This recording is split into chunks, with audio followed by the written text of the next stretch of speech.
not because he must, but because he chooses to. His steps are steady, unhurried. He does not look back, nor does he seek a destination. He simply moves, in rhythm with something deeper, something beyond words. He does not need to explain himself. He does not need to be understood. He simply is, and that is enough. The man who walks alone is not bound by the distractions that consume others. He is not pulled by the endless demands of the world, nor is he caught in the cycle of seeking and being sought. He understands that most of what people chase is fleeting. Status, validation, security, things that dissolve like mist when examined closely. And so he does not chase. He moves with an awareness that most never cultivate. A quiet understanding that there is nothing outside of him that he truly needs. There is a kind of patience in his steps, an unshaken presence that does not rush, does not hesitate. He has no need to arrive anywhere because he knows there is nowhere to go. The journey is not towards something, but into something, into himself, into the vast silence that most fear. This silence is not empty, not void of meaning, but full, brimming with depth that only a few will ever touch. It is in this silence that he begins to hear, not with his ears, but with something deeper, something older than words. Most people live their lives in a constant state of resistance. They resist discomfort, resist loneliness, resist the unknown. They fill every moment with noise, with movement, with distraction, terrified of what they might find if they were to stop. But the man who walks alone does not resist. He does not run from solitude, does not shrink from the vastness of existence. Instead, he allows it to wash over him, to carve him into something raw and unshaped, something real.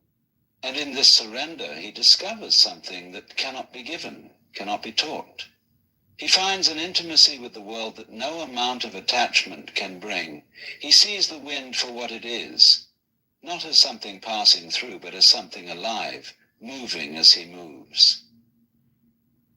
When you shop in the Jewel Osco app, you can count on prices that are the same online as they are in store.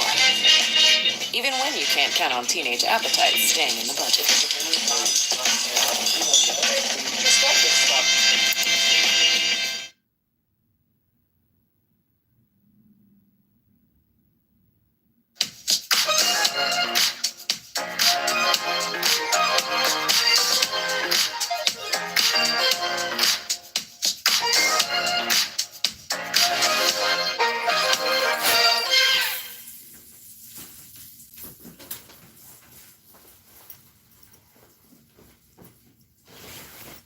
He watches the trees bend without effort, the rivers flow without asking why, and he understands without needing to understand. To walk alone is not to reject the world, but to see it without distortion. It is to walk among people without being entangled in their illusions, to listen without being pulled into their fears. He can sit in a crowded room and hear everything, yet be moved by nothing. Not because he is indifferent, but because he sees through it all. The desperation hidden behind laughter, the insecurity masked by confidence, the loneliness disguised as connection. He does not judge it, nor does he try to fix it. He simply sees, and in seeing, he is free. A man who walks alone does not cling to things, not because he despises them, but because he understands their nature. Everything comes and goes, relationships, possessions, even the body itself. To hold on to something as if it were permanent is to invite suffering. And so he lets things pass through him as the wind passes through the trees, touching but never trapping. He experiences everything deeply but does not chain himself to anything. There is a quiet strength in this. Most mistake it for detachment, for coldness, but it is neither. It is simply the knowing that nothing can truly be possessed. Not people, not moments, not even oneself. He does not waste energy trying to hold on to what must inevitably change. Instead, he meets everything with open hands, allowing the world to flow as it must, without resistance. He walks, not because he is searching, but because he is already found. His steps are neither hurried nor hesitant. He does not look behind him, nor does he strain his eyes towards the horizon. He moves with the knowledge that there is nowhere to arrive, that every step is already the destination. And in that knowing there is peace. The man who walks alone does not fear the road ahead, nor does he dwell on the path behind. He moves as the river moves, without hesitation, without regret. There is no one calling his name, no voices telling him where to go, no hands pulling him back. He is untethered, drifting between worlds, belonging to none. And yet in his solitude, he is more connected than those who surround themselves with endless distractions. He has learnt that true companionship is not found in mere proximity, but in the deep understanding of existence itself. To be alone is not to be abandoned, it is not to be lost, nor is it to suffer. The man who walks alone has seen that most people are never truly with themselves, even when they are surrounded by others. They cling to conversations, to relationships, to identities, hoping these things will shield them from the great silence that lingers beneath it all. But the silence is not an enemy. It is a teacher, a mirror, a doorway. To embrace it is to step into something vast, something beyond the small self that most spend their lives protecting. There is no rush in his steps, no urgency in his movements. He does not walk as one escaping, nor does he carry the weight of longing. He simply moves, responding to the moment as it unfolds. In the case of a small operation on his own beloved wife or child, he hesitates, not for a possession. Do you understand this?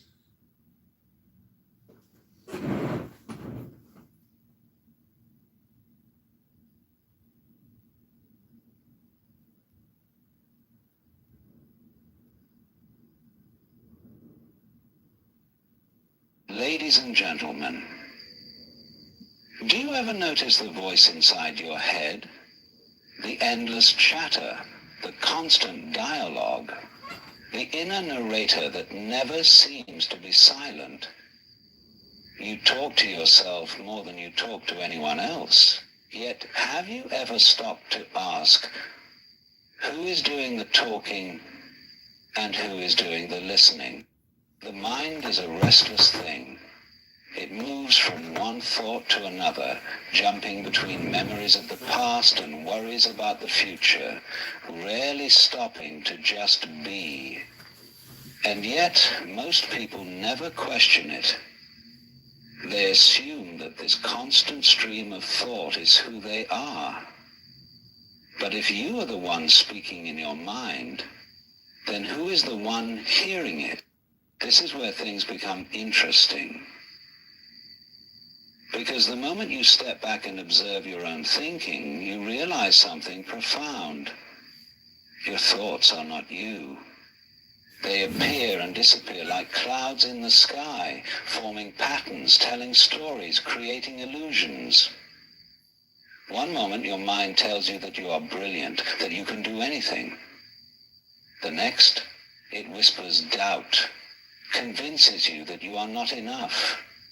that something is missing. It contradicts itself constantly, and yet you believe it every time. But if you are the one observing these thoughts, then clearly you are not them.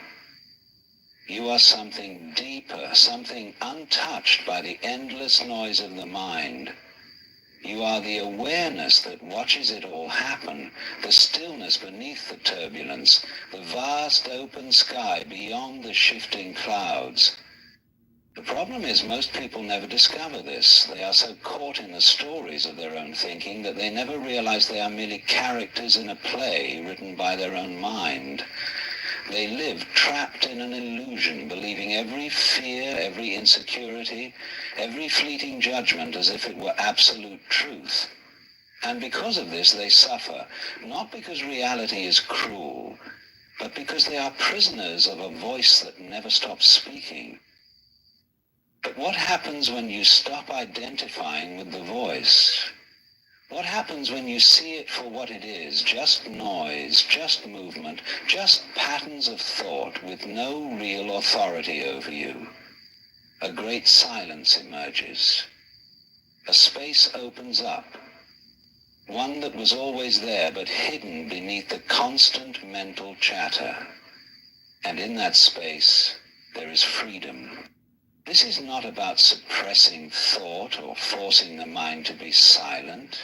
That is just another trick of the voice, another way it tries to stay in control. No, the key is simply to watch, to listen, to let thought come and go without being dragged into it. To recognize that you do not have to believe everything your mind tells you. And in this realization, something incredible happens. The mind, no longer being fought against, begins to quiet on its own. The gaps between thoughts grow larger. Awareness expands. And suddenly, the world is seen not through the filter of an overactive mind, but as it truly is. Vibrant, alive, endlessly unfolding in the present moment. So the next time you catch yourself lost in thought, ask yourself, who is speaking? And more importantly, who is listening? Because the moment you see that you are not your thoughts, but the vast awareness behind them, you step into a freedom beyond anything the mind could ever imagine.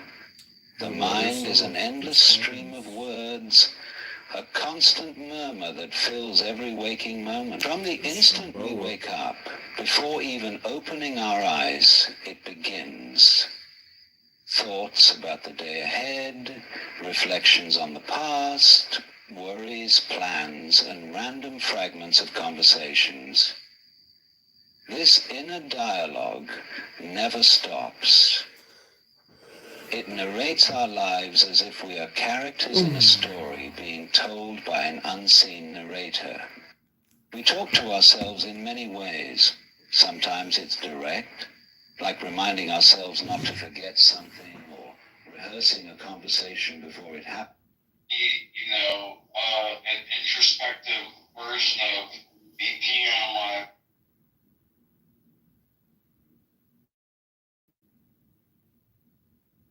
It was retarded. Wait, what do you mean? You were listening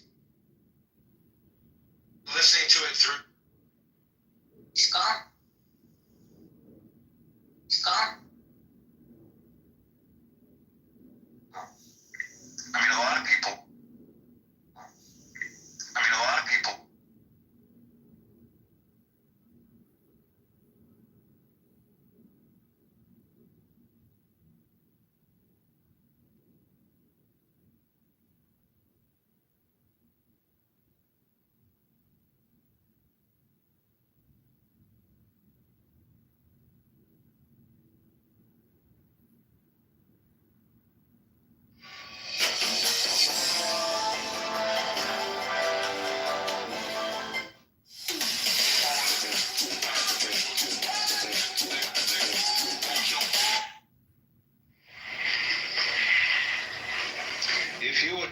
that you were going to be given half an hour's interview with God, and you had the privilege of asking one question, I wonder what you would ask. You might be given some preparation too, because when you think, what is your ultimate question, you'll probably do many things before you arrive at it. And I know many people would discover that they had no question to ask. The situation would be altogether too overwhelming. But many people to whom I've put this problem say that the question that they would ask is, who am I? And that is something we know very little about, because whatever it is that we call I is too close for inspection. It's like trying to bite your own teeth or to touch the tip of your finger with the tip of the same finger. And although other people can tell you who you are and do, they only see you from the outside, as you see them from the outside. You don't see from the inside. And so the nature of what it is that we call I is extremely puzzling, because there is some confusion as to how much of us is I. We talk in ordinary ways about my body, my feet, and when we go to the dentist to have our teeth fixed, we regard him rather as a mechanic. Like you take your car to the garage, so you take your body to the surgeon or the dentist or whatever it is to be fixed, have the parts changed or something of that kind. And they're really getting to work on that now. And so the question is, when somebody has a heart transplant, that sounds very radical, because we say, in my heart of hearts. But nowadays, most of us seem to feel that whatever it is that I is located in the head. Somewhere behind the eyes and between the ears is the center. And the rest of us is an appendage, a vehicle, which carries the self around. Now, popular speech also reflects the sensation that I am very different from what we call the other. Other people, other things, anything that we can become aware of is sort of other. There is an opposition, apparently, between the knower and the known. And so we talk about facing reality. We talk about coming into this world as if somehow we didn't belong. As if instead of being leaves growing out of a tree, we were a lot of birds that had alighted on bare branches. And it has become common sense for most people living in the 20th century today to adopt the 19th century philosophy of science, which interprets the physical universe outside human bodies as being a mechanical contraption, which is essentially stupid, unfeeling, automatic, composed of mainly geological elements, rocks, gases, and so forth. And therefore we feel rather alone and left out of this thing. In contrast with the ideas of Ptolemaic astronomy, instead of being at the center of the universe, we are on the outer limits of a minor galaxy, revolving around an unimportant star on a small, minute ball of rock. And therefore, that astronomical way of looking at things is simply overwhelming. It makes us feel not only of no importance, but also very much left out. And as a result, that is the common sense of most people living today. We did, of course, have a religious view of our nature, that we were the children of a loving God who is in charge of this whole operation. But very few people actually believe that anymore. A great many people think they ought to believe in it and would like to believe in it, but they don't. Most ministers that I know don't believe it, but they feel guilty about this because they feel they ought to. But it became implausible. There never was a serious argument against it. It simply became unthinkable in comparison with the dimensions of the universe as we now see it. So having lost a way of looking at the world, an image of the world which gave us some sense of meaning, we now have an image of the world which gives us none at all. And so we feel rather inclined to put up a fight against the whole show. Interestingly enough, when in the 19th century we switched our common sense from supernaturalism to naturalism, one would think that a naturalist would be a person who loved nature, just as a materialist ought to be a person who loves material, but certainly isn't. With what is called the philosophy of scientific naturalism, naturalism is used in a negative way. It has nothing to do with being natural. It has something to do with being not supernatural, merely natural. And all sorts of phrases were coined in that epoch, which I would call put-down phrases. Freud spoke of the basic psychic energy as libido, which means blind lust. People like Ernst Haeckel spoke of the universe as being a manifestation of blind energy. Think of that put-down word, blind. And therefore we also speak of unconscious mental mechanisms. And the very word unconscious, as being the deeper aspect of our psyche, is a negative word and a put-down word. So as to say, what you are functioning as a rational ego with values and with a capacity to love is simply the epiphenomenon of a purely mechanical process. Too bad. So as a result of this so-called naturalism, we began to put up the most whopping fight against nature that was ever engaged in. And that fight is an expression of our fury and of our feeling of being left out. So that the technological experiment, which became possible as a result of the mechanical sciences, has largely been conducted in a spirit of rage. And the results are evident all around us. Here in Palm Springs, you are gradually getting all the smog from Los Angeles. This great cloud of poisonous gas put up by a city which is exemplary in this whole civilized world for fouling its own nest. Perhaps only Calcutta could be a bit worse. Some such terrible slum. But we have done it by technology, by ruthless beating about of nature without consideration for what the scientist would call our ecology. Ecology is that aspect of science which deals with the relationship between organisms and their environments.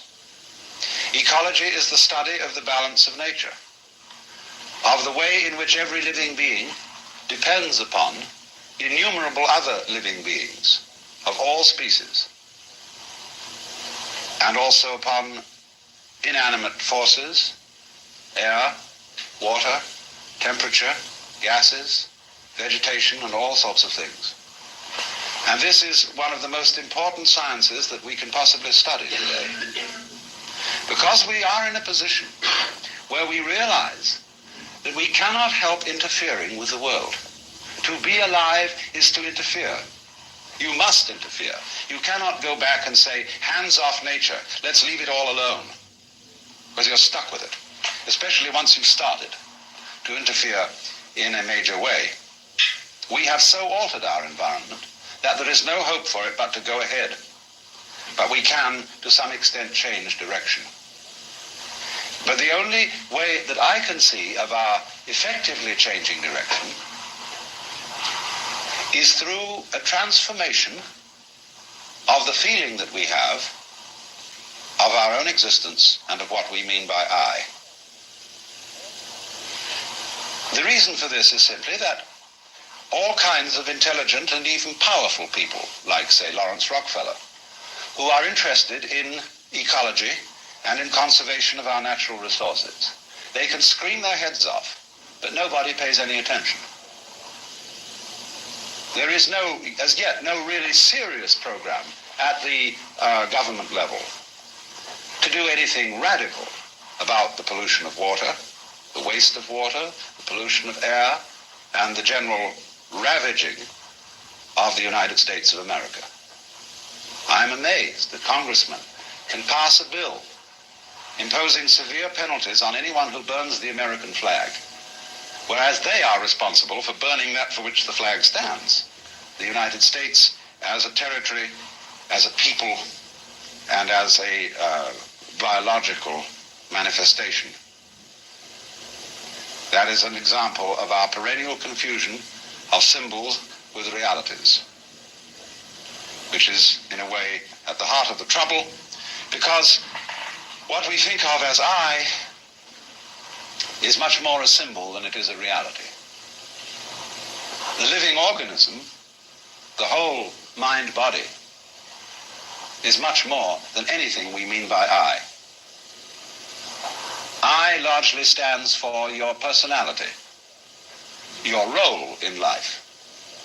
And the very word person, as you probably know, comes from the Latin persona, a word originally used for the mask worn by actors in Greco-Roman drama, that through which sound comes because the mask had a megaphonic mouth to carry the voice in open-air theaters. So when you speak of being a real person, it really means being a genuine fake.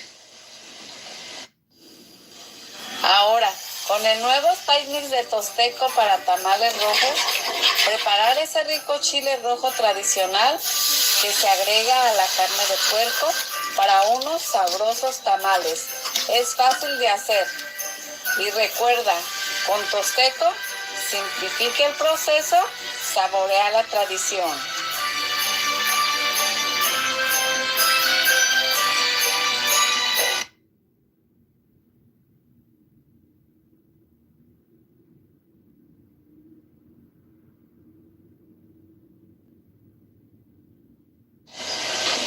Because the personality is only the front.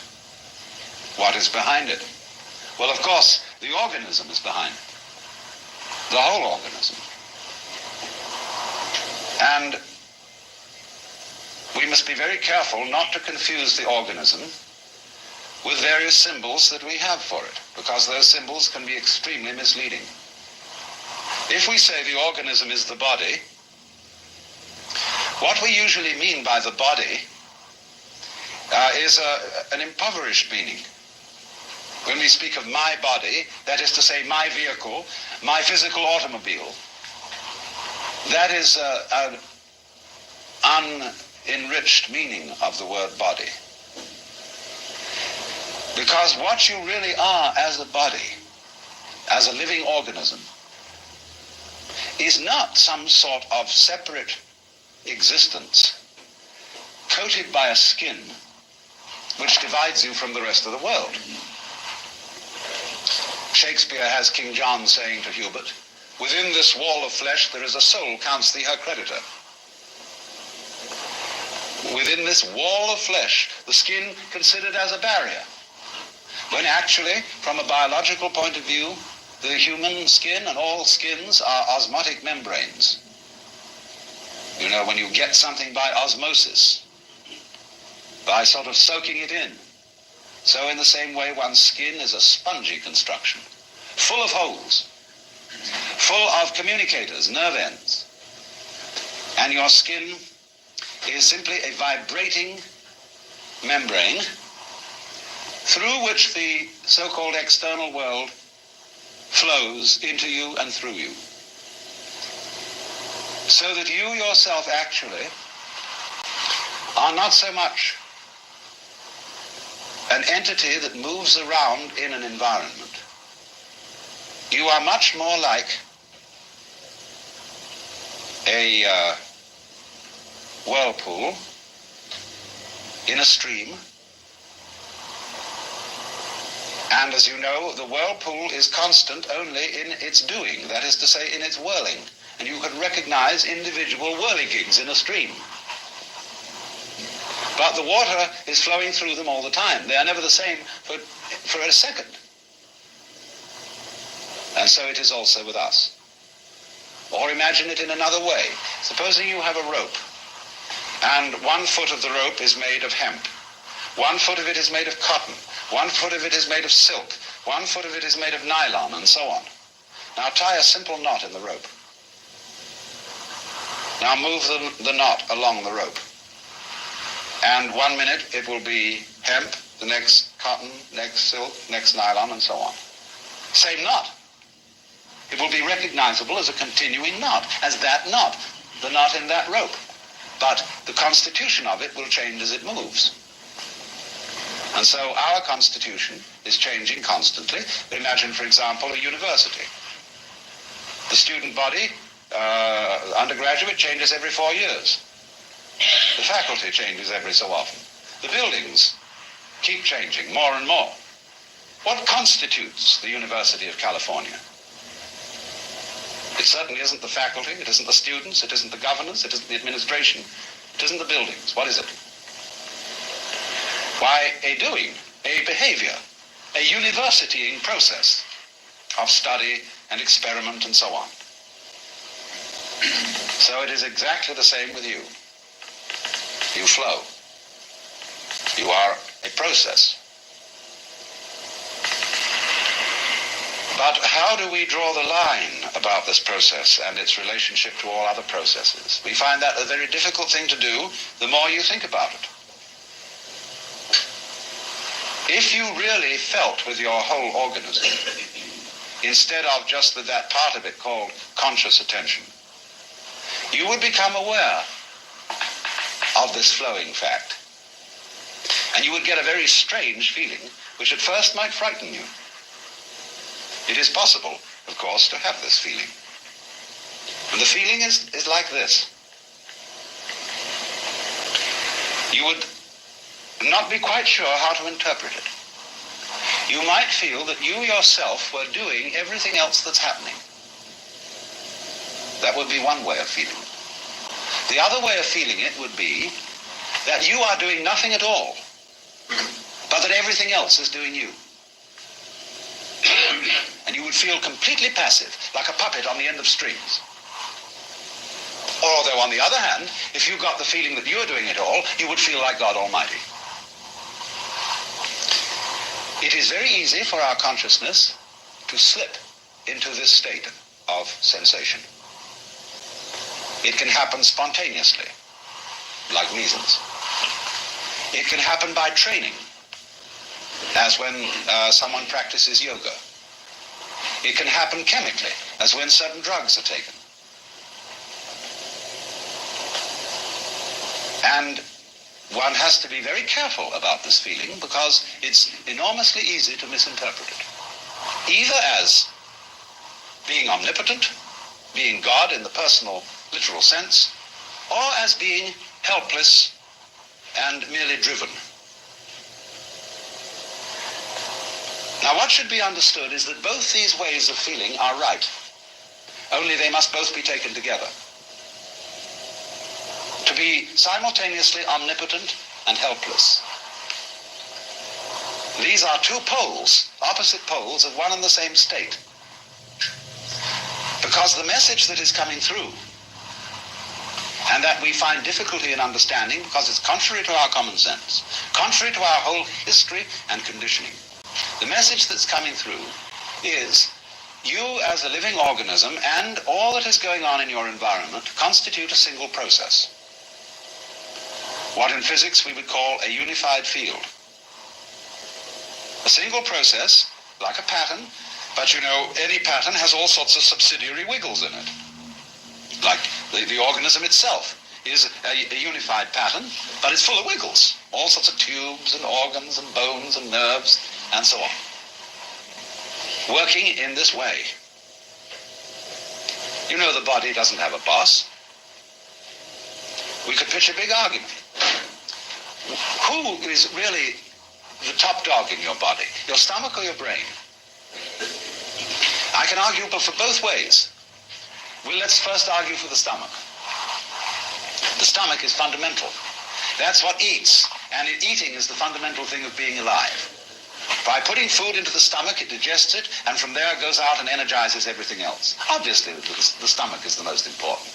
The hands, the mouth, the feet, all exist to serve the stomach, and naturally, as a final achievement of the stomach, is the brain, evolving later in the evolutionary process as a gadget up there to scavenge around and find stuff for the stomach to eat. That's the function of the brain. But now let's take the argument to the side of the brain. The brain says, oh, no, come now. Just because I arrived late doesn't mean that I'm unimportant. I was being gotten ready for. Because I am the thing that was the flower at the top of this thing. And this tube with stomachs in it and things below was preparing for me, and the stomach is my servant. It is doing all the dirty work and getting energy to put currents through my wonderful circuits, so that by the creation of all the goods of the mind, of the arts and sciences and religion and philosophy and so on, I shall be the true head of man. Well, both arguments are right. Because you have a relationship between stomach and brain, which is a sort of polarity. The one exists for the other. It's like when you prop up two sticks against each other, they will stand up so long as they lean on each other. Take one away and the other collapses. So chop off the head and the stomach is finished. Take out the stomach and the head is finished. So this is the way all organic life proceeds. It's different with mechanical life, because the mechanism must invariably have a boss, the man who puts the machine together, the person who constructs the computer, who designs it, who asks it questions, who programs it. He is the boss. But organisms don't have bosses. They are essentially, I would say, democratic arrangements, where somehow, in a marvelous way, an enormous company of cells are working together. But that isn't the way. The body wasn't sort of one day a lot of cells all crept together and said we're a body. That does sometimes happen in the biological domain, but much rather this, when you watch the gestation of a mammal, you see first of all a very simple little organism which swells. And as it swells, it becomes more and more complicated from within. No parts are added, nothing is screwed on, there's no welding done or anything like that. It bulges, and of course it does absorb material, but it transforms it. But all of it works together at once, like the legs of a centipede. Like you work all together at once. For you see, when we come down to it, you think you decide things, but you don't know how you do it. How do you open and close your hand? You can decide, I will now open my hand and do it, but you don't know how it's done. And yet, in a sense, you do know how it's done, because I say, I know how to open my hand, but you don't know in words. You can't explain it. Still less can you explain how you see. Still less can you explain how you are conscious. How are you an ego? Well, you don't know. Because the springs of being conscious, of being an ego, are outside the surveillance of consciousness. They're somehow underneath. And that lets the cat out of the bag at once, because you see that what is I is something very, very much deeper than the superficial consciousness. And what you call I, in the sense of the voluntary willing center, ego, has very little to do with it. You are just a watchman on top of the mast, or a radar on a ship that is scanning the environment by conscious attention, looking out for trouble, or looking for food. The real you is much too complicated to think about. Supposing when you woke up in the morning, you had to switch yourself on. That is to say, you had to, by an act of conscious attention, to go through your brain and turn on all the synapses necessary for wakeful life. It'd take you hours. Supposing you really had to be conscious of all the details involved in walking, or in breathing, or in circulation of the blood, you'd never get around to it. So you see, when we inspect the physical world with conscious attention, the first thing that strikes us is that the physical world is extraordinarily complicated. How can it possibly be organized? But actually, the physical world is not complicated at all. What is complicated is the task of trying to describe it in words, or of trying to figure it out in numbers. Because that is analogous to the task of, say, removing the water from the Pacific Ocean into the Atlantic with a beer mug. We can only take one mug at a time. And so we say in popular speech, you can only think of one thing at a time. That's not exactly true. But what it reveals is that thinking, that conscious thought, is a kind of calculus in which we understand things bit by bit. And it leads us into the superstition that things really are bits. Now, when you eat chicken, of course, you have to bite it, and you take it in bits. And to make it easier to bite, you order from the grocer a cut-up fryer. But you don't get cut-up fryers out of eggs.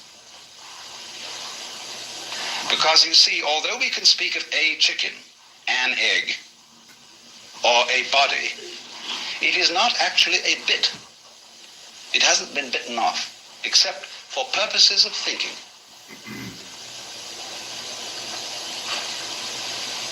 Now, this is beautifully brought out in a passage from Whitehead, which I will read to you.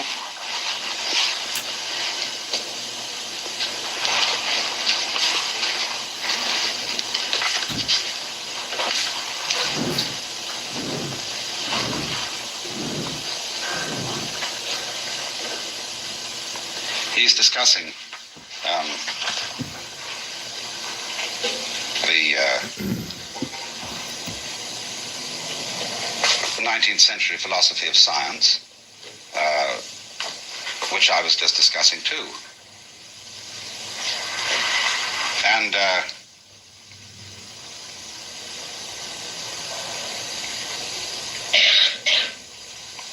he's saying in this philosophy,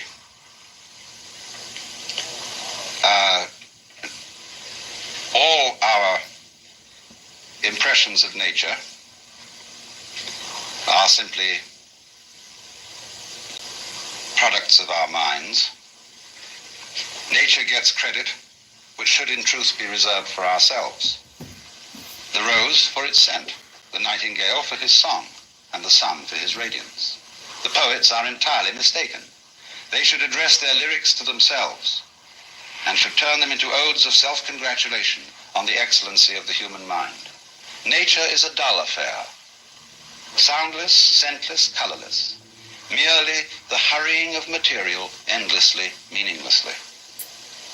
However you disguise it, this is the practical outcome of the characteristic scientific philosophy which closed even the 17th century.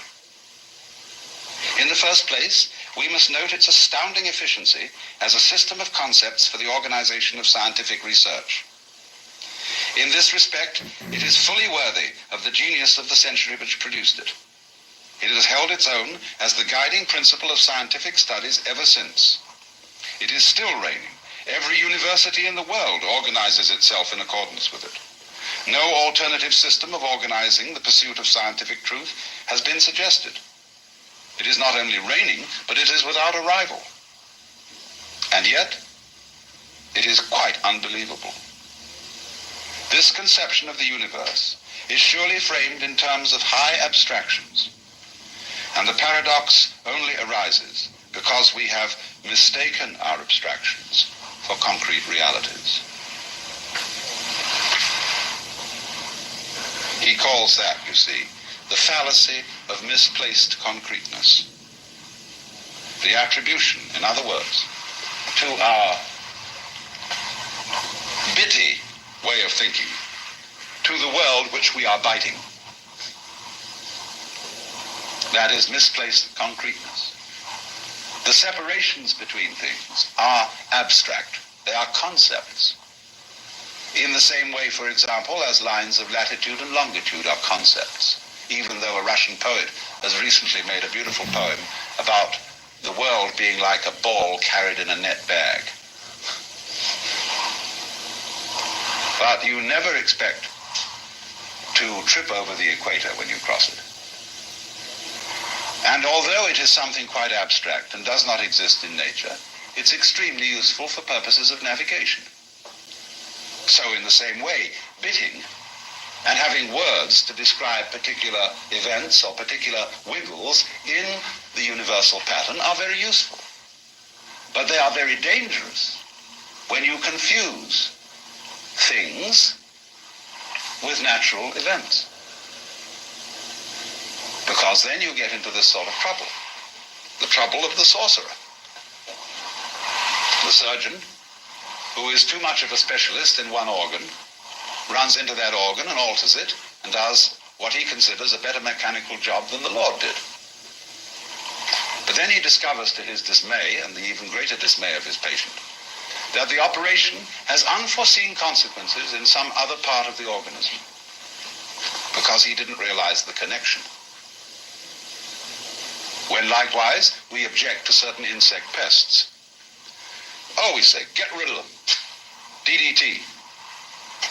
And so, but then we found we got rid of something else we didn't want to get rid of. And worse still, that this insect that we didn't like was doing a job for us in some manner of which we weren't aware, and we only become aware of it, and suddenly we find ourselves covered with another kind of fly altogether, or with some sort of bacteria which this insect kept down. Watch it, watch it, watch it, because nature does not consist of separate things which you can just pull out like parts from an engine. Take the case of bees and flowers. Oh, we always use the bees and flowers to explain fundamental things about life. But we're going to go deeper than sex this time. Fascinating thing about bees and flowers is they are very different looking things. A flower sits still and blooms, and it smells, or stinks to be correct. The bee moves about and buzzes, but they are all one organism. You don't find flowers without bees. You don't find bees without flowers. They are just as much one as your head and your feet, which also look very different.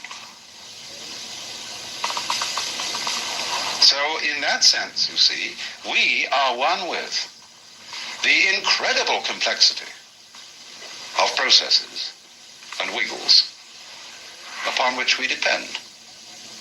Although to say upon which we depend is not quite accurate, because that separates us from it, as if I were hanging onto a beam and depending on it. It isn't like that. You don't depend on it, because it depends on you. It's a mutual arrangement. And it isn't that one bit of this sort of came first, although that sometimes happens. But it's always there in potentiality, what came later. But it's rather in the same way that when a flower opens, you see all the different petals extending simultaneously, especially when you watch a fast motion movie of a flower opening. And so in the same way, there is a simultaneous arrival or evolution of the human organism and the human environment. And thus, biologists speak about the evolution of an environment as well as the evolution of an organism in it. In other words, the human beings could not have appeared on this planet until its temperature had lowered to a certain degree, until the atmosphere contained certain gases as a result of vegetative development. And then the environment became evolved enough for human beings to appear in it. Evolved enough, I'll say something further, intelligent enough for the appearance in it of intelligent beings. For your environment is intelligent. Otherwise you couldn't be.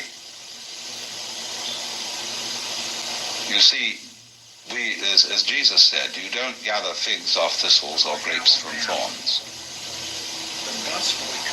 You won't get pears off an apple tree. So, you won't find people except on a people tree. And this planet, this solar system, this galaxy is peopling in exactly the same way that an apple tree apples. Put our existence into verb language as distinct from noun language, and you're much closer to the point. You see, nouns have the difficulty of designating things. Verbs designate process. Now, everything is a process, really.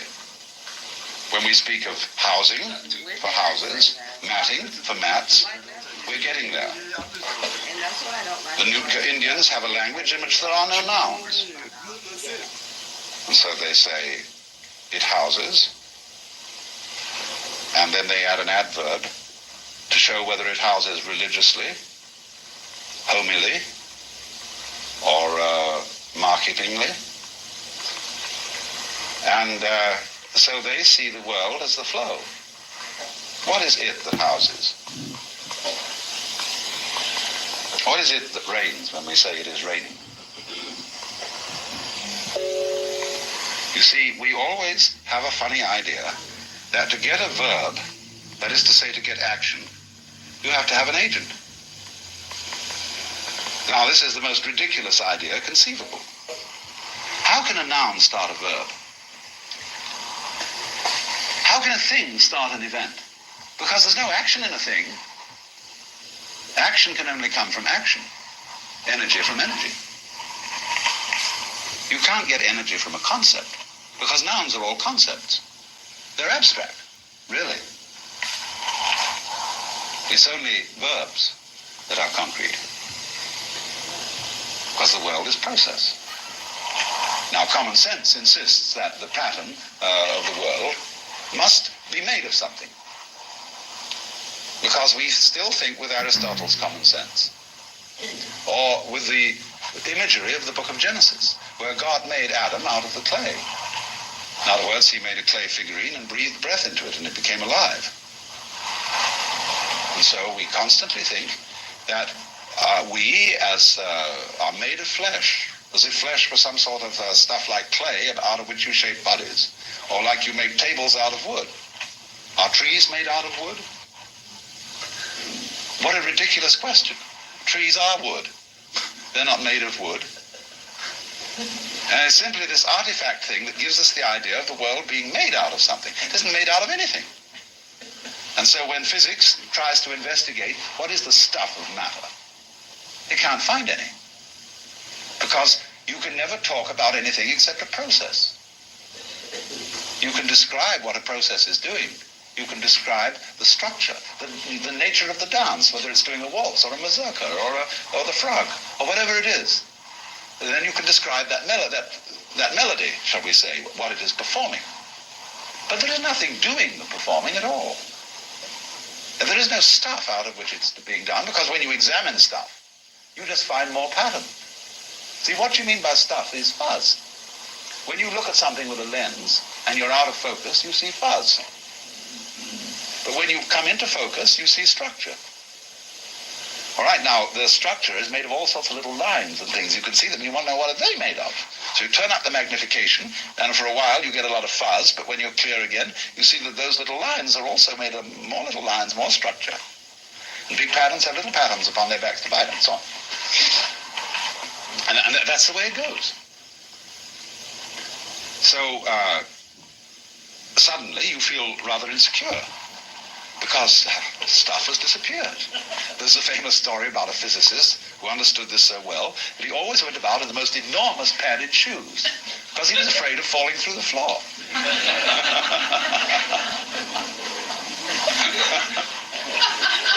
Now look what's happened. Just look and see what has happened to us.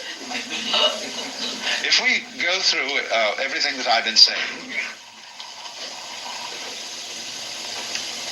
we find, first of all, that the thing that we thought was I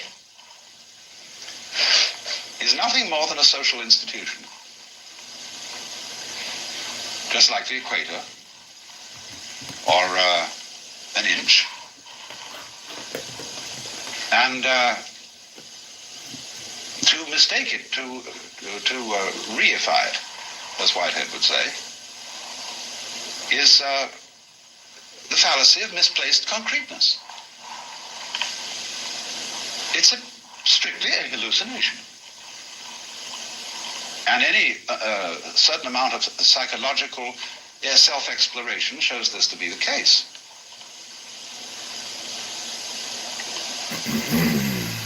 For what we are is the organism. And what the organism is a transactional interchange between the organism and the environment. It's not quite correct to say you're doing it and it's doing you. Because, see, Whitehead, in describing the scientific philosophy, saying, for example, that blue is entirely our projection on the sky, he's half right, you see. Those scientists he's talking about are half right. But the part of it that is left out of consideration is this. True, you, with your optical nerves and eyes, transform the sky into the blue feeling. But without the sky, you wouldn't have any optical nerves. It works both ways, you see. Without the air, whose density gives the blue effect. It's mutual. You do it, and it does you. But that's, as I said, a two-way, a clumsy way of talking about it's all one process, a unified process. And furthermore, from this process there has disappeared what we thought was solidity, what we thought was common sense, substance, and stuff. It's just pattern. And at once one feels sort of ghostly, as if you could be easily blown away. And that's why they're just fat.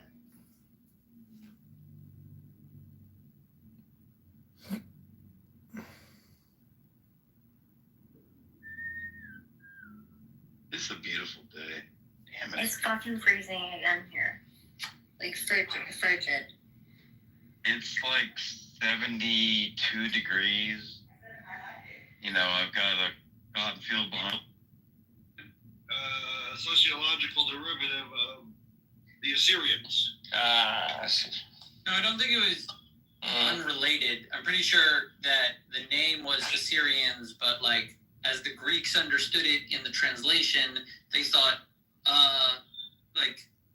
they thought simply meant like a person from.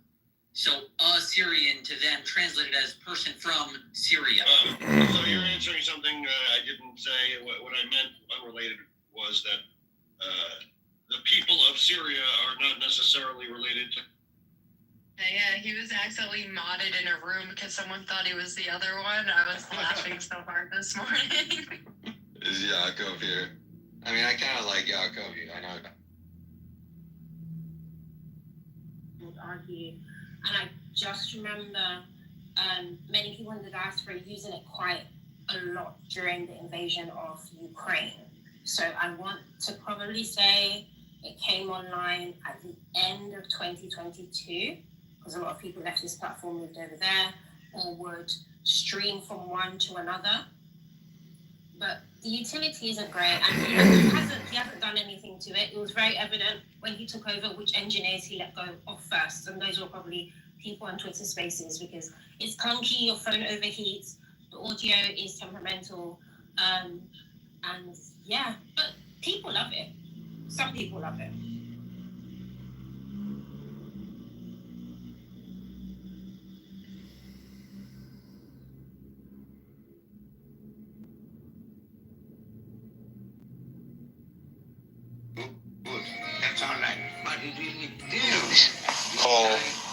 first the Maya, which means the illusion. Don't forget, illusion is related to the Latin word ludere, to play. So the play, the big act. It also means magic, as in a conjurer's creation of an illusion. It also means creative power. It also means art. And finally, it means the divine power. The Maya of the Lord. Lord is a bad translation of Bhagavan. Just the divine one. The Lord means boss in English. And the Hindus don't do it that way. When you shop in the Jewel Osco app, you can count on prices that are the same online as they are in store. But now, you see, I've arranged this general introduction, which I'm afraid will be familiar to some of you who have attended my seminars before, but I've arranged this general introduction to raise the question, all right, if that's the way it is, how on earth are we going to arrange a transformation of man's consciousness so that he'll know it? Not just in theory, but something he feels in the same way as you feel what you take to be I at the present moment, confronting an external world. How will you transform that sensation? Because if you don't transform that sensation, you'll not ever be fit to use technology. We shall continue to use our technology in a hostile spirit towards the external world, and we shall wreck the external world. We're busy doing it now. There is no necessity to abandon technology. We can't abandon it. But we can certainly use it in a different spirit. I have just been in the island of Ceylon, which is a garden, a beautiful, beautiful place, but it's completely undeveloped from a technical point of view. And it's in very bad economic circumstances because nobody wants to buy natural rubber anymore. It has no foreign exchange. It's very peaceful. But the change has got to come. So I discussed with one of the high members of the government the possibility that we could set up in Ceylon an experimental station which would serve not only India, eventually, and Africa, but us too. An institute of ecological technology where we could, in that experimental island, work out ways of production, of mechanization, automation, and so on, which would not ruin the island. And you have to do that sort of thing with a certain dedication, because one of the reasons why we make such a mess with technology is that the shareholders in any given corporation want to make a fast buck. Now, there's nothing wrong, you see, in wanting to be rich. There's nothing at all wrong in being rich. In fact, I think the world without rich people would be extraordinarily boring. The point is, you have to understand what riches are. And they are not money.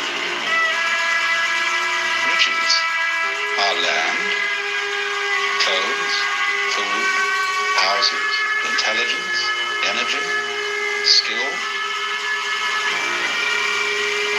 iron, forests, gardens. Those are riches. But when you are concentrating, you see, only on making the buck, it doesn't occur to you that you're not really getting rich. You're just impoverishing yourself. It's like, when you up prices, the value of the dollar goes down, down, down, down, down. You're on a rat race, on a treadmill. The faster it moves, it doesn't get any way to go. It doesn't even stay in the same place. So it is that kind of game. You see, this is another example of confusing the symbol with the reality of the fallacy of misplaced concreteness, is why they call it. So we shall devote the rest of the seminar to discussing the various ways in which it is proposed that we bring about, or assist the bringing about, of that change in our perception and conception of our own existence, so that we can feel ourselves the way we are, as distinct from the way in which we've been told to feel ourselves.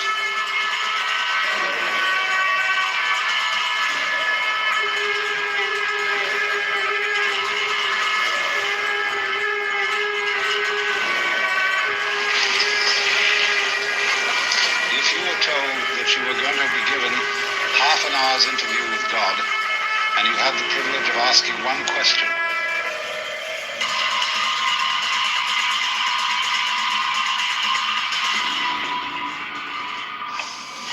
I wonder what you would ask.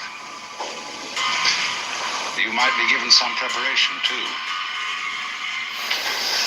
I find it a little difficult to say what the subject matter of this seminar is going to be, because it's too fundamental to give it a title. I'm going to talk about what there is. Now, the first thing, though, that we have to do is to get our perspectives with some background about the basic ideas which, as Westerners living today in the United States, influence our everyday common sense, our fundamental notions about what life is about. And there are historical origins for this,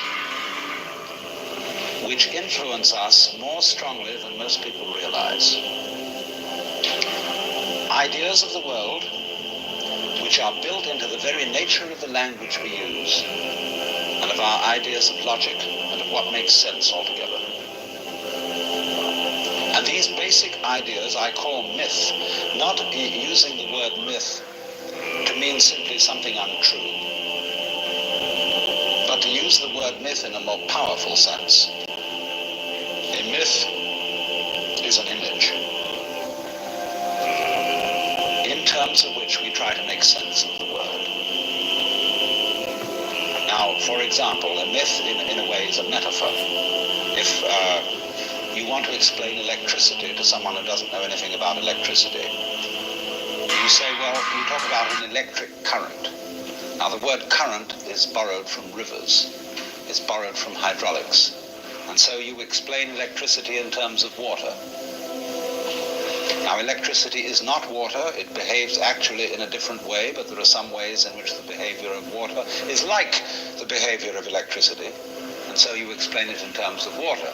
Or if you're an astronomer and you want to explain to people what you mean by an expanding universe and curved space, you say, well, it's as if you had a black balloon, and there are white dots on the black balloon, and those dots represent galaxies. And as you blow the balloon up, uniformly, all of them grow and grow farther apart. But you're using an analogy. The actual universe is not a balloon with white dots on it. So in the same way, we use these sort of images to try and make sense of the world, and we at present are living under the influence of two very powerful images, which are, in the present state of scientific knowledge, inadequate. And one of our major problems today is to find an adequate, satisfying image of the world. Well, that's what I'm going to talk about. And I'm going to go further than that, not only what image of the world to have, but how we can get our sensations and our feelings in accordance with the most sensible image of the world that we can manage to conceive. All right, now, the two images which we have been working under for 2,000 years and maybe more are what I would call two models of the universe. And the first is called the ceramic model, and the second, the fully automatic model. The ceramic model of the universe is based on the book of Genesis, from which Judaism, Islam, and Christianity derive their basic picture of the world. And the image of the world in the book of Genesis is that the world is an artifact. It is made. As a potter takes clay and forms pots out of it, or as a carpenter takes wood and makes tables and chairs out of it. Don't forget, Jesus is the son of a carpenter, and also the son of God. So the image of God and of the world is based on the idea of God as a technician, potter, carpenter, architect, who has in mind a plan and who fashions the universe in accordance with that plan. So basic to this image of the world is the notion, you see, that the world consists of stuff, basically. Primordial matter, substance, stuff, as parts are made of clay. Now, clay by itself has no intelligence. Clay does not of itself become a pot.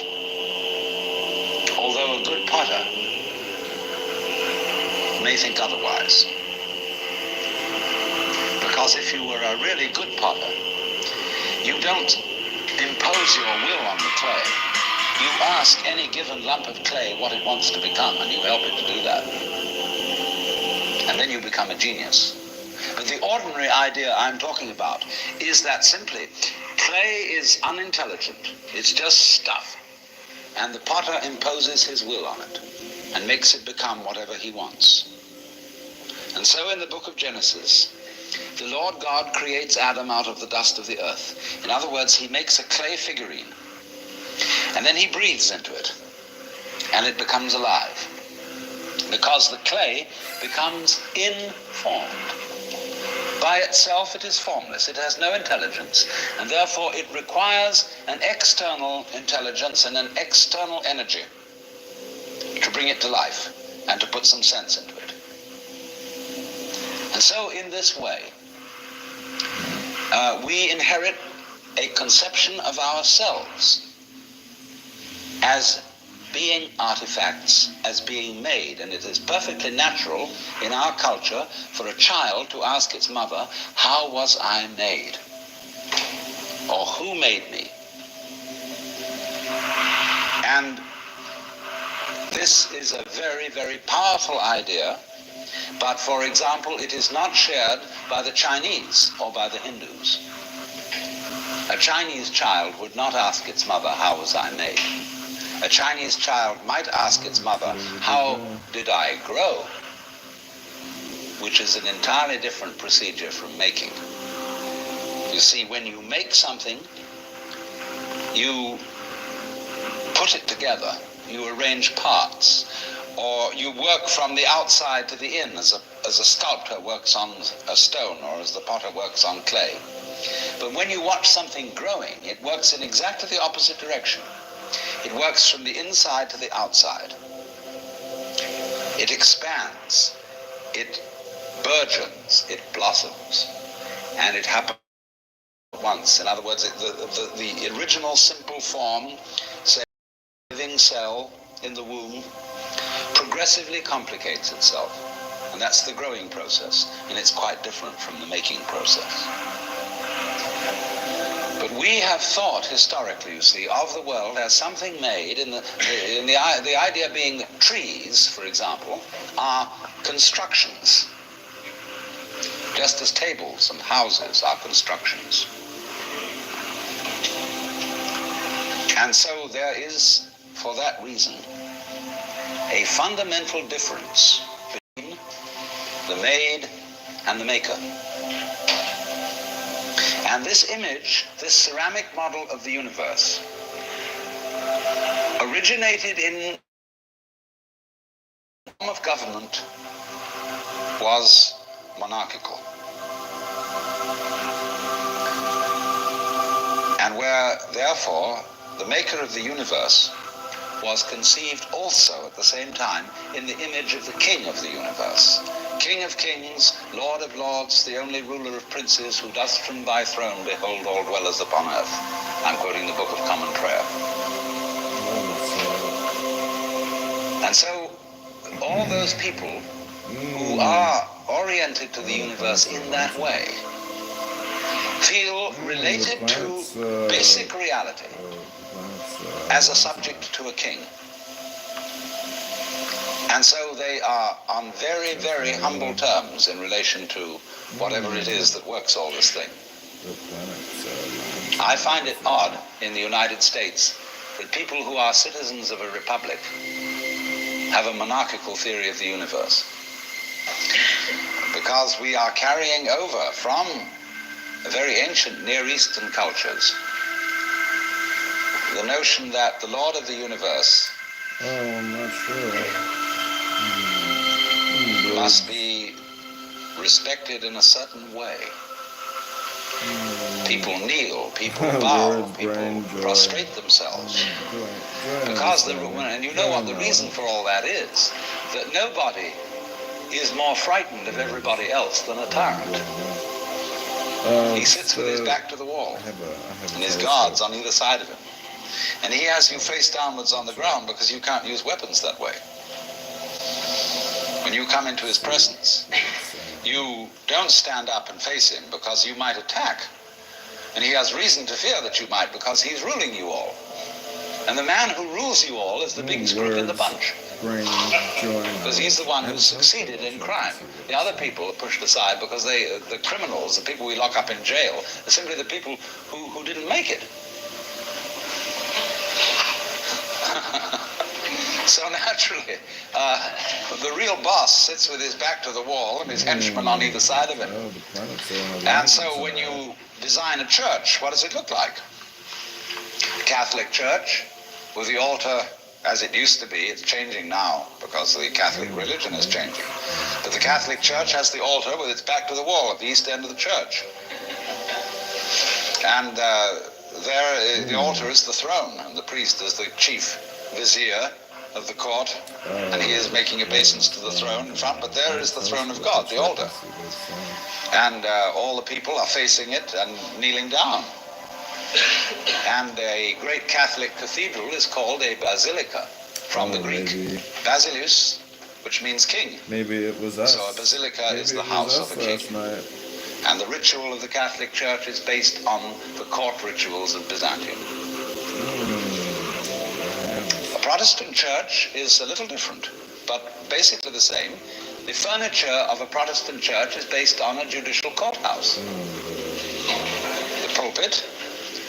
The judge in an American court wears a black robe. He wears exactly the same dress as a Protestant Maybe minister. it was us last night. And everybody sits in these boxes. Like there's a jury box, there's a box for the judge, there's a box for this, a box for that, and those are the pews in an ordinary kind of colonial type Protestant church. So both these kinds of churches, which have an autocratic view of the nature of the universe, decorate themselves, are architecturally constructed in accordance with political images of the universe. One is the king and the other is the judge, Your Honor. There's sense in this. When in court you have to refer to the judge as Your Honor, it stops the people engaged in litigation from losing their tempers and getting rude. There's a certain sense to that. But when you want to apply that image to the universe itself, to the very nature of life, it has limitations. For one thing, the idea of a difference between matter and spirit. This idea doesn't work anymore. Long, long ago, physicists stopped asking the question, what is matter? They began that way. They wanted to know, what is the fundamental substance of the world? And the more they asked that question, the more they realized they couldn't answer it. Because if you're going to say what matter is, you've got to describe it in terms of behavior. And that is to say, in terms of form, in terms of pattern. You tell what it does. You describe the smallest shapes of it that you can see. Do you see what happens? You look, say, at a piece of stone, and you want to say, well, what is this piece of stone made of? Well, you take your microscope, and you look at it, and instead of just this block of stuff, you see ever so many tinier shapes, little crystals. So you say, fine, so far so good. Now, what are these crystals made of? And you take a more powerful instrument, and you find that they are made of molecules. And then you take still more powerful instruments to find out what the molecules are made of, and you begin to describe atoms, electrons, protons, mesons, all sorts of subnuclear particles. But you never arrive at the basic stuff, because there isn't any. What happens is this: stuff is a word for the word